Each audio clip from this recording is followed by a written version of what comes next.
In the world of pugilism, a good trainer can mean the difference between not only a knockout, but perhaps life and death. And Donel Parsons, talking to you, you went from being a track star at Valley College to going into the science of pugilism. Tell us about your track years at Valley, first of all. How did that influence you into what you went over right now?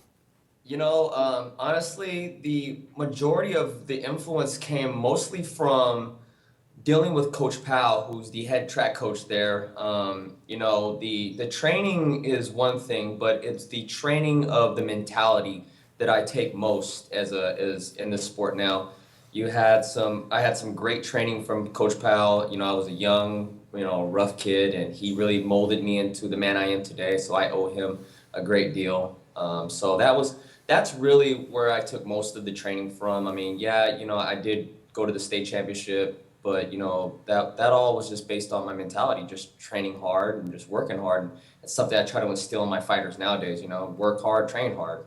What drew you to the pugilism science? What drew you to boxing? Is that something you always had in you and one you wanted to do? And I've always been a casual fan as a young man, as a child. Mm-hmm. The Mike Tyson days and whatnot. 31, so of course, I still remember Mike Tyson, Holyfield, and those fights. So, but really drew me to it though was more or less the fact that there is no team. It's just like track and field. There's no team around you as far as when you get in that ring. When you get in that ring, it's really up to you. Just like track and field. If you mess up, you lost. If it really breaks down like that, and that's what I liked about it.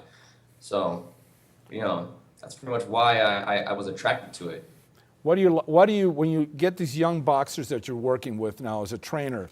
What do you look for? What are the things that you look for? The characteristics, the traits that make a good boxer. You know what? They have to be able to listen, and they have to be able to execute. I've taken young men who were not skilled. They were not athletes. In fact, I have one right now named Chris Bishop. He's not an athlete by any stretch of the means. He's got a lot of power, but he listens and he executes what you tell him. And that's the main thing with any athlete. You can have the greatest athlete in the world, the greatest fighter in the world, but if he doesn't want to listen and he doesn't want to execute properly, he's not going to amount to much under your tutelage. So basically what I look for is just to make sure they have open ears and they use what's between those ears. So yeah, I mean, that's the major attributes. I really don't care about a guy's physical build. I don't care about how fast he is, how strong he is. Those things you can build as a trainer, but you can't build, that listening. Now, let's say you're training one of your boxers for a big title fight, okay? Take us to the progression. I know we're talking about 2-3 hour answer here, but if you can capsulize into a minute or two, what's the progression of physical and mental training that you're going to put them through leading up to the actual fight? Well, depending on when you get the call for a world title fight, a lot of guys don't get that 3 months. The major stars get those 12 weeks to get ready for a fight, but a lot of times you're a ranked number 5, ranked number 3, and the number 1 contender pulled out. And it's 2 weeks before the fight, and they need to fill that spot. So they call you. But if you get an actual standard 12 weeks, the first 4 weeks are dedicated mainly to the strength building, mainly to getting your athlete from, looking like garbage to looking like anywhere semblance of a boxer. A lot of boxers don't stay in shape throughout the season, and it's sad. But the first 4 weeks really breaks down to you just trying to train them to get them ready for the physical beatings that they'll take to the next 8 weeks of training. And then after that, the next 4 weeks obviously break down to just getting their cardio and their punch stamina back up. And then the 4 weeks after that, you're dealing a lot with sparring, the 3 weeks after, you're dealing a lot with sparring, a lot of mitt work and timing. And then the week of, you're just doing the final cuts, making sure they're on weight and whatnot. How much is video training, looking at your opponent, sort of like what football does, analyzing your opponent, the weakness and tendencies and strengths? Do you guys utilize that in the pugilistic world? You know what? A lot of times, yeah, you do a lot of video work. You do a lot of studying. You want to make sure that you know as much as you can about the opponent you're getting in there with. But, in your first 10 fights, you may not even get any video footage of any guy you're going to see. You may have to go in there and just apply your craft the best you can. And, it is very important, though, because you want to know how a guy moves. You're not going to learn a whole lot about a guy because every fight's different. He could have fought 3 months ago and went to a new trainer and learned a whole new style. So, and maybe using a whole new style, but his basic movements and such, they're pretty much concrete. How a guy likes to stand still and fight, or how a guy likes to move to his left or move to his right. Those things are pretty much set in stone. So that's what you look for in video. What makes a good corner man, in your opinion? Honestly, knowing your fighter. It really breaks down to just knowing your fighter. If you know when he's in trouble, you know when he's not in trouble. At the end of the day, your number one job as a cornerman, your number one job is to make sure your fighter comes out as healthy as possible. If it looks like he's not going to win the fight, he's just taking a beating, you need to throw the towel. It hurts, but you got to save your fighter. And so I think that's the number one thing with a cornerman. Obviously, being a great mitt man or a boxing coach or a trainer or a corner, those are all different aspects of the overall. And so, yeah, that's the big issue. I mean, you just want to make sure that a guy's healthy. Now, So, yeah. one of your strengths, and I can speak personally from this, is your nutritional advice, preparation, and all that. If I may share this with the audience, thanks to Donel here, I lost 70 pounds in like 5 months. And I'm forever eternally grateful to you and all that. How important is this in a professional boxer? Oh, it's everything. Honestly, it really is everything. If you go in there with bad nutrition, your body's a car. Your body is basically a machine, and what you put in with it, if you put junk fuel in, you're gonna get junk results.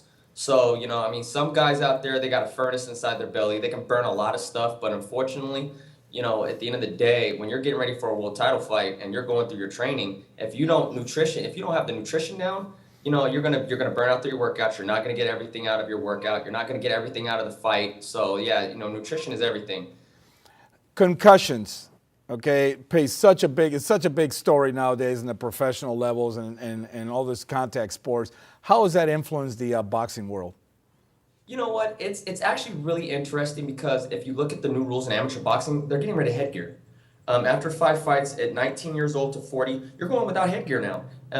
And so while other sports are looking to do more protection, better headgear, better face mask, boxing is taking a step to another direction. Like, hey, you know what? Let's see if if the headgear is preventing the concussions or actually attributing the concussions. A lot of guys, unfortunately, when they put headgear on, they think, well, I got headgear on, I can take more impact. No, your brain's shaking around inside your head. It doesn't change. So if your brain hits your skull, you get a concussion because it swells. It's kind of interesting in that regards. But, I mean, honestly, at the end of the day, anytime a guy punches you and hits you clean, chances of you getting a concussion are pretty solid, What's the state of boxing right now, Donel, in your opinion, compared to the golden years and all that? I mean, what is your take on that? This year is probably the greatest year of boxing in this century. Obviously, that's after 2000 on. This has been a year a lot like the golden years. You've had a lot of champions fighting champions. You've had a lot of up-and-comers really getting a lot of shine with Provodkov. Rio's getting a crack at Manny Pacquiao. So you got a lot of good talent getting a lot of shine. So it's going really well. You've got boxers making more money than they have in the last 5 years, which is always good. It's always good to see boxers making more money because that usually means more promoters are making more money, and that usually means that more crowds are getting involved. And so it's gotten a lot better. The technique is getting a lot better. I'd say it's more technical than it was during the golden years, but the level of athletes have, and this is sad to say, it's somewhat declined due to football and basketball making so much money. If you ask a guy, hey, I'll make $60 million playing football, or I could probably make that over my career in boxing, maybe, and that's a large maybe, he's going to take football. And that's the reason why our heavyweights have gone down considerably, because guys who would have been heavyweights are now linebackers. What do you see, Donel Parsons is our guest here. What do you see yourself in about 4 or 5 years as far as professionally? What would you like to accomplish? The truth of the matter is, in 4 years, you will be hearing me in the corner with a young man named Elibar Tardo, and he will be the world champion. That's all there is to it. Wow. This kid is That's probably, a bold prediction there, Donel. This kid is probably the greatest 122-pounder I've ever seen in all of my life. He's the most dedicated, the most serious. This kid wakes up at 3 a.m., goes to school for an auto technician from 4 a.m. to 2 p.m. Then he drives straight back from Ontario down to Temecula, and he works with me from 3:30 to 7 o'clock at night. He goes home, does his homework, goes to sleep, and does it all over again, Monday through Friday, every single week. Saturday and Sunday, he's in a horse stall, shoveling horse poop and lifting hay bales. And this kid is just a machine. He's got all the attributes that you expect from a great boxer. Hand-eye coordination, reflexes, hand speed, power. He's everything. And, you know, yeah, so in 4 years, I'll be sitting in a corner and we'll be doing this conversation again, but you'll be talking to me about, world-renowned trainer Donel Parsons. Well, let's hope so. Let's hope so. I like to see successful alumni from Valley College make it big. Well, we'll take you up on that. Last thing I want to talk about, I do this, is called Super Stream. Okay, and what we're going to do is I'm going to mention a few names and words, and tell me the first thing that comes to mind to describe it. You ready? There we go. Mike Powell. Greatness. San Bernardino Valley College. Wow. They do that to me all the time. That's the first thing came to my mind. Wow, you know? Family. Everything. Track and field. Love. Boxing. Future. Donel Parsons, really appreciate your time. You made the crossover, I tell you, from track and field to the world of pugilism, and that's rather unique. And you're moving up really quick, and we really appreciate your time in here. And I know you have a very busy schedule, and we look forward to seeing you before HBO takes you away from us. But hopefully I'll always make some time for you guys.